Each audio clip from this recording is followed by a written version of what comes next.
morning and welcome to our winter seasonal health chat here in Gloucester. I'm Karin Carroll, the Public Health Director for the City of Gloucester, and I'm joined today by a colleague of mine, Nickey Mullen from Lahey Behavioral Health Services.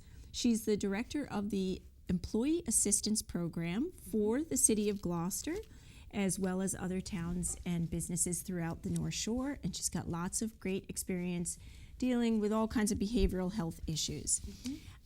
And so I wanted Nickey to join us today. We're focusing on the holidays and all of the joy and fun that goes with the holiday, but also some of the stressors and the unhealthy habits we get into around the holidays. So we're going to focus on holidays, and then we'll come back later in the winter and talk about some winter safety topics with you. But for today, we'll focus on that, and I'd like to introduce Nickey. And Nickey, do you mind telling us what Employee Assistance Program is all about for those people who don't know? Sure, I'm happy to be here. Thanks, Great. Karin. Yeah, good to have you.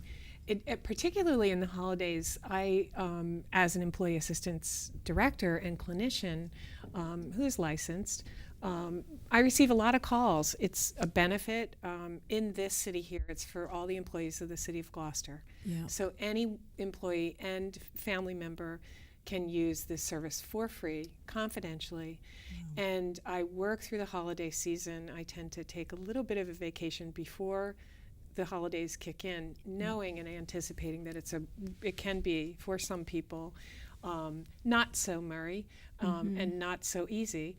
And at the same time, employee assistance is there for all kinds of referrals or resources, not just mental health issues, but can be coaching and working in a resourceful way to help people enhance their own health.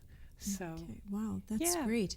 thank And you. your information and how to contact you confidentially would be all in the city's website, HR Yes, in the department's Human website? Resources. Okay. Donna Lead is the Human Resource Director. Yep. And usually each division in the city has posters and information.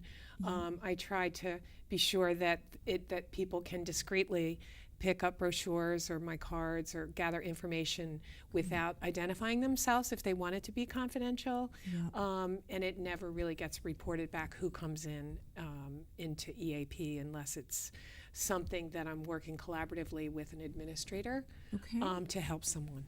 Great. So yeah. And would you say if people who don't work for the city, are they likely to have a support like this available to them? Should they check in with their human resource department to see if they need to? They want to talk to someone? Funny enough, a lot of people have the benefit and they don't even realize they do. And that is, I think, so important for them to investigate. And if Human Resources hasn't informed people that they have an EAP or Employee Assistance Program, they certainly can do a little bit of digging in terms of what their benefits are. And sometimes it's folded into other benefits, but I just think it's a fabulous program. I do too, really and do. you know, I've taken advantage of the benefit myself for support on different issues in family, and it's tremendous, and we're really lucky to have that benefit and have you in our city. So let's get into the topic of the holidays. Sure. You know, for me, it's a really fun time with lots of wonderful traditions and things. Childhood memories come up, and good foods, lots of things like that. But inevitably, at some point in the month, as a working mom, I get very overwhelmed by the whole thing, and it's a lot of expectation, a lot of time, a lot of money, a lot of cooking, eating, a lot of running around and traveling. So, can you talk to us a little bit about what's normal, what's not normal, how to manage it, and maybe we can after that talk about some strategies that you advise people for they're feeling stressed and overwhelmed at the holidays? Sure. It's you're absolutely right, Karin. It is, I think there's a lot of different people with different emotions going into a holiday season.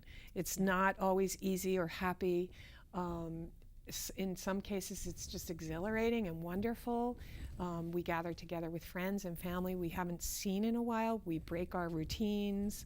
We break our diet routines. We break our sleep routines in order to kind of push it a little bit and get things under the tree or light the candles, whatever celebration you have at this time of year, there is the word expectation is really true. There is a very strong expectation that things go well, that they be beautiful, that everything be in its place.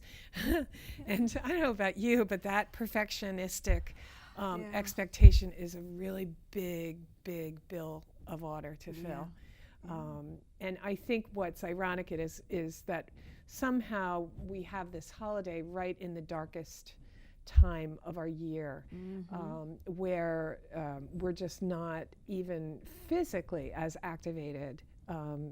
Our pineal gland is actually stimulated by light, and so in the wintertime we slow down, and so we're sort of fighting the nature of ourselves to push at a time when rest is really important too, and quieting down is as important as kind of gearing up.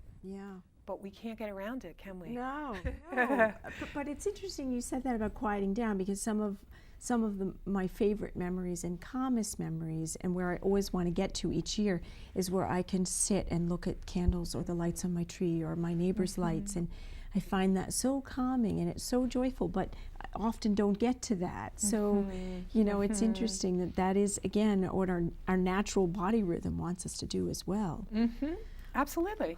And there's those family moments where I really believe that we all have very goodwill coming into holiday seasons, where we just want to bring love to the table and bring our family together and eat together and really have memories, make memories. We take photos of everything we do to record it.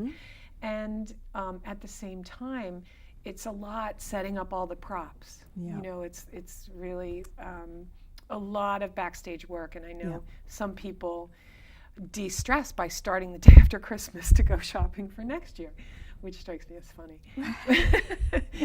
But some of that speaks to, well, if I pace myself through the year, then maybe I'll wrap presents. I know people who wrap presents in July and have it ready. To avoid the stress. Would you recommend that, or is that a good strategy? If it works for you. Whatever works for you. I know people who swear by that.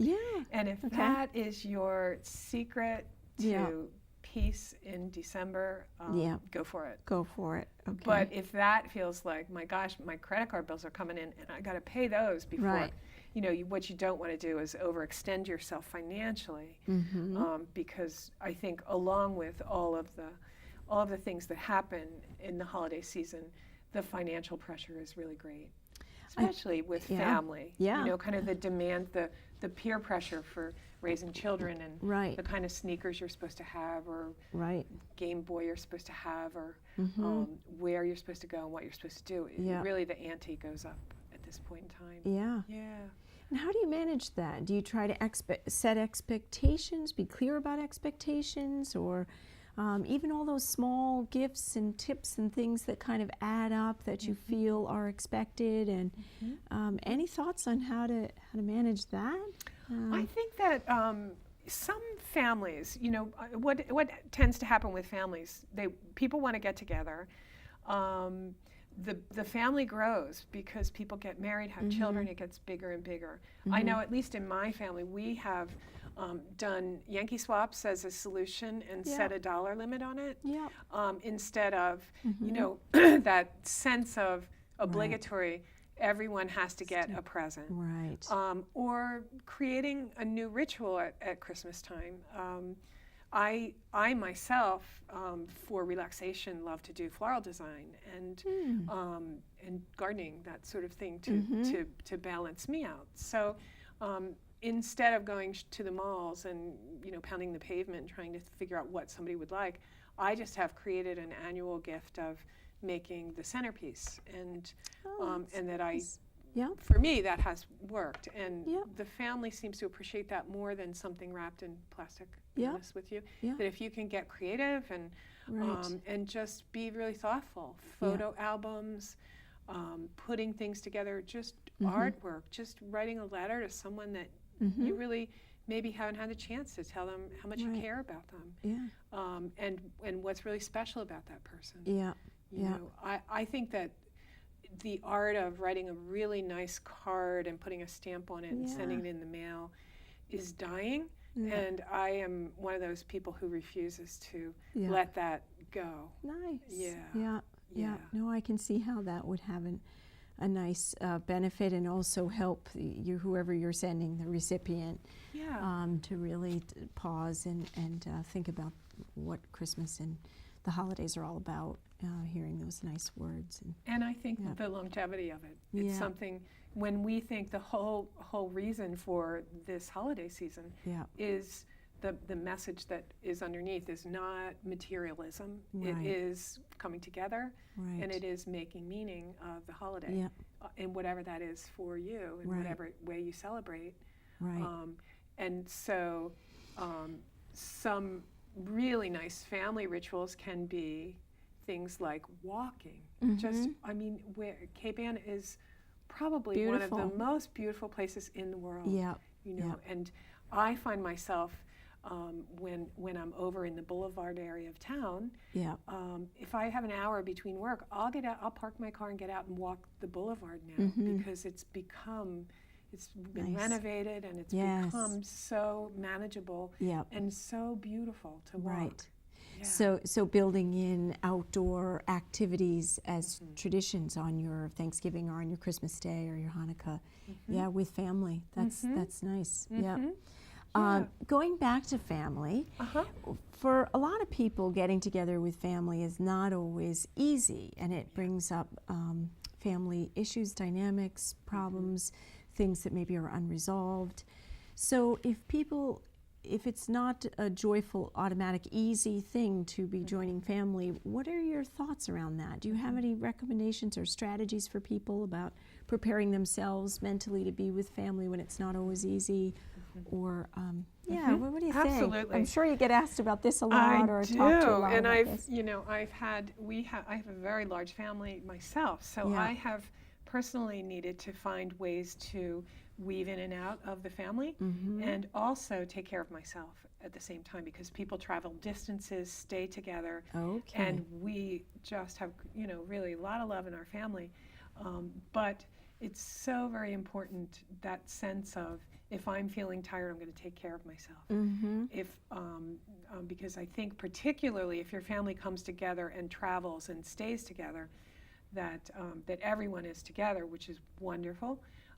But you need to be sure to take breaks and find a way to go back to the well and restore yourself. And also, I would say my favorite times with family, and the thing that I encourage the most, is one-on-one time. A lot can happen at the table that's really kind of the group family process, but taking time talking one-to-one with nieces or nephews or grandchildren, and just I think the most special thing about holidays is grabbing that moment and catching up, and it can't happen in a large group, so you have kind of two dimensions of getting together with family, and then the third dimension of yourself, moving in and out of being there.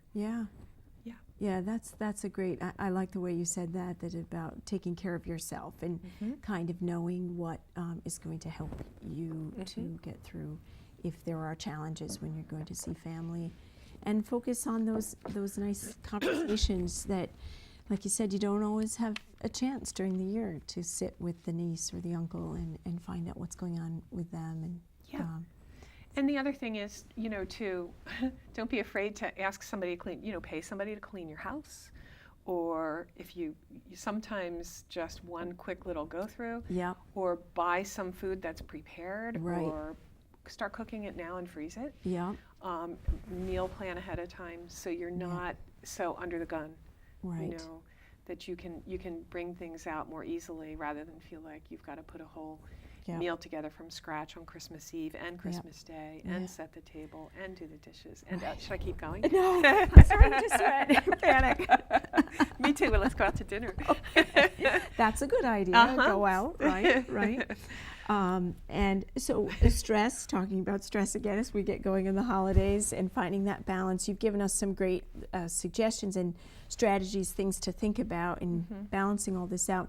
But when you can't balance it, when you get to that point where you're really not finding any joy in this, and you really, well, back to my question about what's normal, what's not. Yeah. Can you give us some signs and symptoms that if you see in yourself or a loved one in your family, that you might say, hey, this is kind of moving into something that maybe they should reach out to a behavioral health person? Or, Sure. I don't know. What are your thoughts on that? Well, first of all, I really think that one of the reasons why I stay on duty through Christmas week and after into the new year is there's a lot of people have a lot of losses at the holiday time. They don't necessarily always associate it with happiness in present time. Right. That there can be memories of those who are not with us any longer, and that can be really difficult. I think that Care Dimensions in Danvers is, for example, a place that has free grief counseling if people have lost family members. They even have grief groups for pets, people who have lost pets. Yep. And a house can be very quiet if you've had a dog or a cat or a pet, and then it's passed away, and that you're not prepared to have another pet, for example. Yeah. I have had people really just come back that I've referred to Care Dimensions and rave about just the presence and the quality of the groups. Absolutely, primary care physicians are kind of the hub of the wheel. If people have any kind of physical issues during the holidays or mental health issues, or I think it's sometimes hard for people to identify that they're depressed or anxious or any other emotions that can be elevated when we have more pressure on us. It can be debilitating. And people still push through it because of the expectation.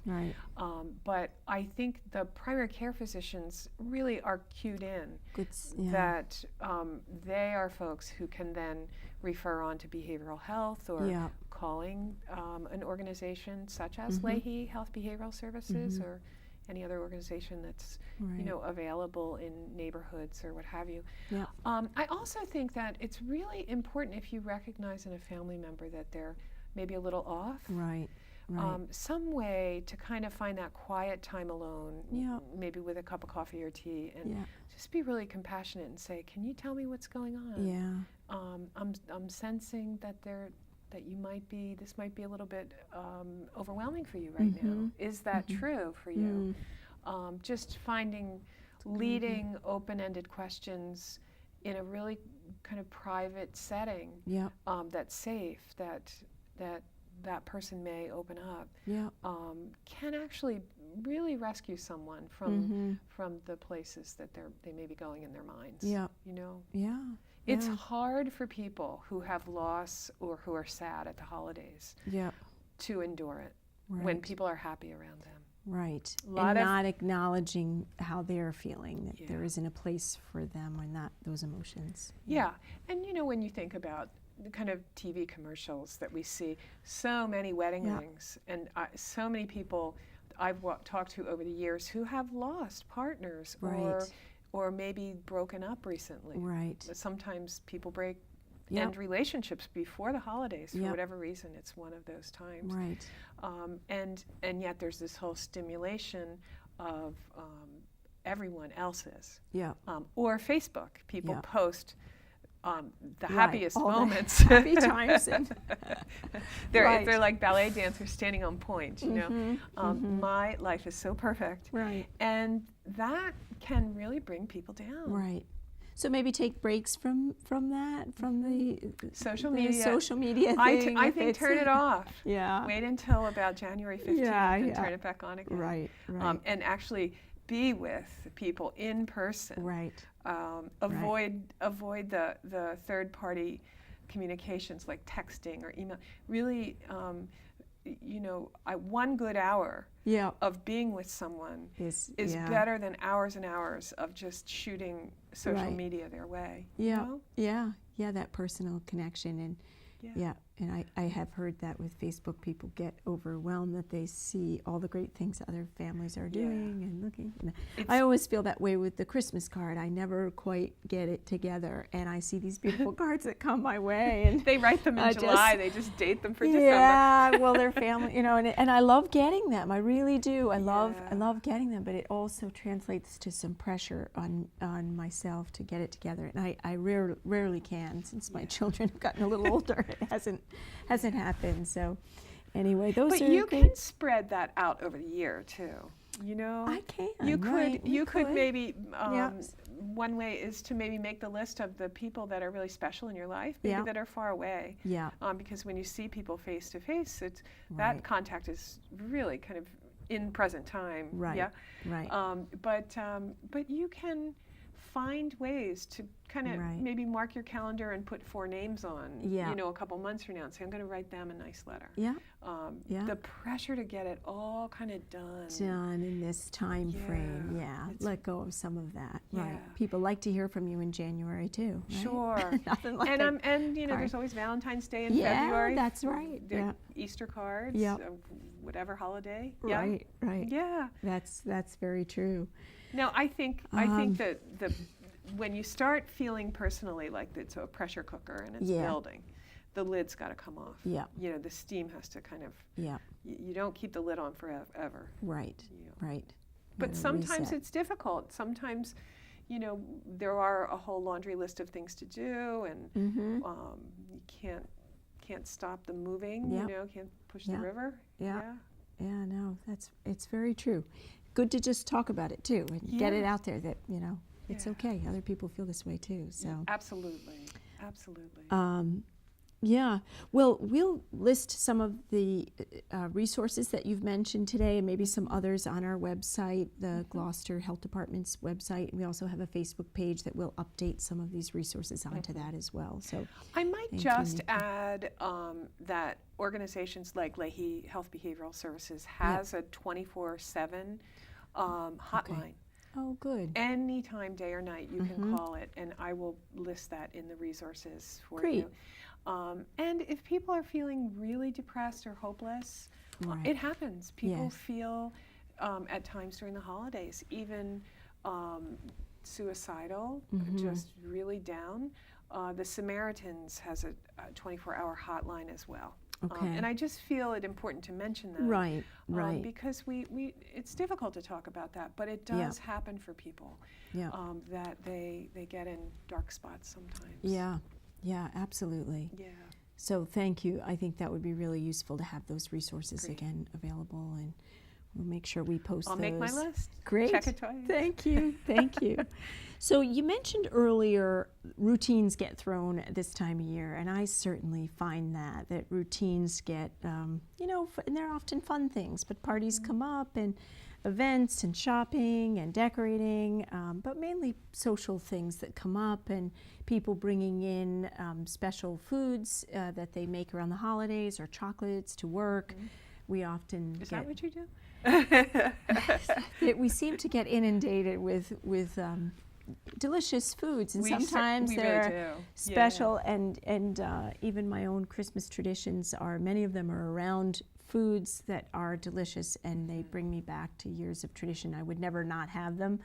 But on the other hand, it breaks a lot of routine around healthy eating, and often my exercise routines get thrown off this time of year too, and I don't think I'm alone with that. Not in the least, So, thinking about that, I know that the city right now is sponsoring a Weight Watchers program for its employees, and it's going really well. And through Weight Watchers, they've been talking with us a lot about strategies around the holidays. That's great. Overeating in particular, or just eating the wrong kinds of foods. But so ways to enjoy the holidays, enjoy those traditional foods that you really want, but do it in moderation, or slightly modify recipes, things like that. But one of the great things they talk to us about doing in the holidays is keeping your hands busy.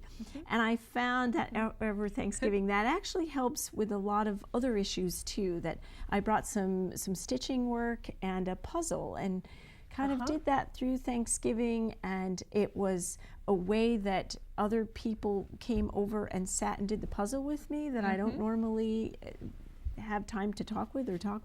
Yeah. So it was interesting, but it also kept me busy from not eating and drinking the whole time any more than I would want to.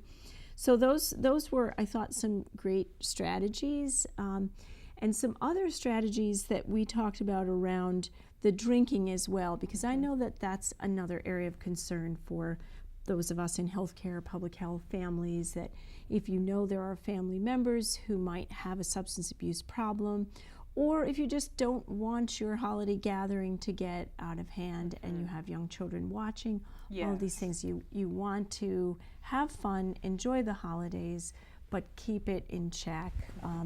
And one strategy that someone talked about was just having lots of choices of non-alcoholic beverages that are beautiful and they look festive, and ice and fruit to go in them. And they set up this beautiful display of seltzers, all from Market Basket. Who knew that there are like 50 flavors of seltzers, and some special for the holidays. So they weren't soda, they weren't alcohol, but yet they felt a little bit like a treat and to swap in and out of some of the other foods and drinks that maybe aren't as healthy.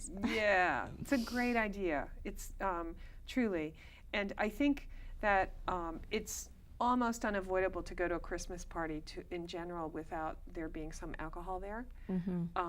So the question is how to manage that, right? And what is actually how much is just enough, and when are you starting to cross the line? Yeah. And so what we see culturally is that I don't know. If you go buy your Christmas cards, some of the card stores have these huge wine glasses. Yes, you know, that when they talk about how much is kind of a social drink that's healthy, it is about half of a regular wine glass. It is not kind of like taking the bottle and emptying it out. Exactly. But I think that it is tricky. I've heard strategies of I'll enjoy a glass of wine and then I will switch to water. Right. I will drink seltzer water. Right. Yes. We'll make smoothies. We'll find ways to sometimes even moving the party a little earlier in the afternoon. Yeah. You know? Yeah.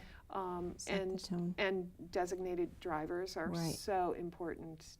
Just who will be the responsible person if there is any alcohol consumed. Right. But I think the trick around alcohol is that people start feeling good and then they have more, or they're distracted by the football game that they're watching, and they just go pop another beer, or somebody hands them another one. You know, that it's unconscious drinking, and then not aware how it gets ahead of you.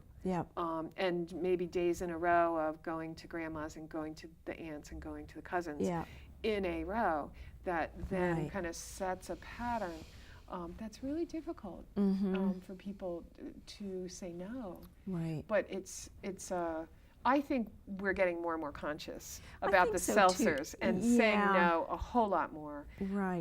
And saying no is actually saying yes to health. You know? Right. And just bearing in mind that even your liver and your kidneys and your whole body is not as able to detox when you're in kind of stress mode. Right. So then adding in alcohol, which is a depressant, actually kind of slows things down and gets things stuck. Yeah. To be honest with you. Yeah. Yeah. That's interesting, right, to hear that. Yeah. So I think you want to think about one of the latest reports talked about saunas in Sweden, that people who take kind of saunas at the gym actually are reporting less medical illness, which is really just sort of very, detoxing very here. Yeah, exactly. And that's the message. Right. So finding a way to intersperse exercise, rest. Make sure you do whatever you can do. You can drink great teas to detox. Yeah. Or simply lemon water. Squeezing lemon in water really flushes kidneys and livers out, and finding kind of good herbal remedies like ginger and what have you. although I'm not a Yeah. dietitian. Right, I right. think pragmatically we all know that there Yeah. are some things that help us to Exactly, cleanse to- and clear. Yep, and I think exercise too, coming back to traditions around exercise, walking, even if it's a game you might play, charades or something, where Sure. the group is focused doing something social together, but not sitting, eating, and drinking the whole time. So just mixing it up, I think, are some great strategies. And if you can get outside, if there's things you can do outside that are fun, wreath making or caroling or any of those things too, to again mix it up. And I have definitely had Thanksgiving weekend tables out and teaching nieces and nephews how to make wreaths, and really Yep. truly nephews Yep. making boxwood wreaths, Yep. wrapping and wiring them. that's great. And That's great. that's kind of a really big family memory. Yep. It was, a couple of years we did it, and now that I haven't done it recently, people are sort of saying, that was really fun when we did that. Yeah. So It so is. it's interesting. And yeah. I have a little nephew that one of our traditions is making a fruit salad at Thanksgiving. Yeah. And he is only 9 years old. Oh, okay. But I usually make it because my mom used to make it. Yeah. And I was not able to get to family in time Yeah. with my brood to make the fruit salad. So he did at Yeah. 9. He remembered, he said, I want to make the fruit salad. That's Oh. always how we start the meal. Oh, that's wonderful. So yeah. it's Just just traditions. it's the what Yeah. you start hearing is if you have traditions, the Yeah. young ones pick it up and want to and keep they it want going. to keep it going. And I think Yeah. traditions are really important. It's an important part of our holidays, whatever those traditions are. And they may need to be modified a little bit, but you should enjoy them. You should try to find ways to keep the traditions going, because I think that is an important way to get through holidays and focus on the important piece of it. And I think too, not forgetting that it is a spiritual time of year. Yes. Whatever that Right. means for you, however you Right. defined the meaning of life, it evokes some thoughtfulness around what is the spirituality that you orient to. Right. And what we find in mental health, what we have found from people who have survived difficult situations, is people who are more resilient tend to have a higher factor of spirituality. They have something that they believe in, that they have faith in, that they go to in their mind or Yep. in their life or whatever, that resources them again, Yep. that gives meaning even when life is difficult. Yeah. And so really, even though we're sort of talking this a little later in the program, it is why we have this season. Right. It's a season where light comes in the darkness. Exactly. Yeah. Right. Yeah. And maybe that's important to recognize too, that it's part of the season, and embracing the darkness and the light that we can see in it, and even being outdoors at night, seeing other lights and the night sky. Yeah, they're So- starting to all get lit Yeah. up house by house now. Yes. When Yeah. you drive home, it's really, Yep. really delightful. But getting Right. out and walking and looking. Getting out and walking and seeing these things, right? Yep. That's great. Well, we've Yeah. brainstormed a few strategies that I think have been really helpful for me and hopefully for some of our audience. So that's been really helpful, Nickey, and it's great to have you join us on Health Chat. Sure you'll come back again and I'd be happy talk to do some more, but it's really important to take a minute to slow down and take care of ourselves and our friends and family in the holidays that are loaded with lots of fun and joy, but also some stressors and challenges. So, Yeah. Yeah. And just really coming together. yeah. And thanks very much, Yeah. Karen, for the invitation to Yeah. join. Well, I'm today. really glad that you could, and we Yeah. wish all of our listeners a very happy and healthy holiday season. Absolutely. We'll see you in the new year.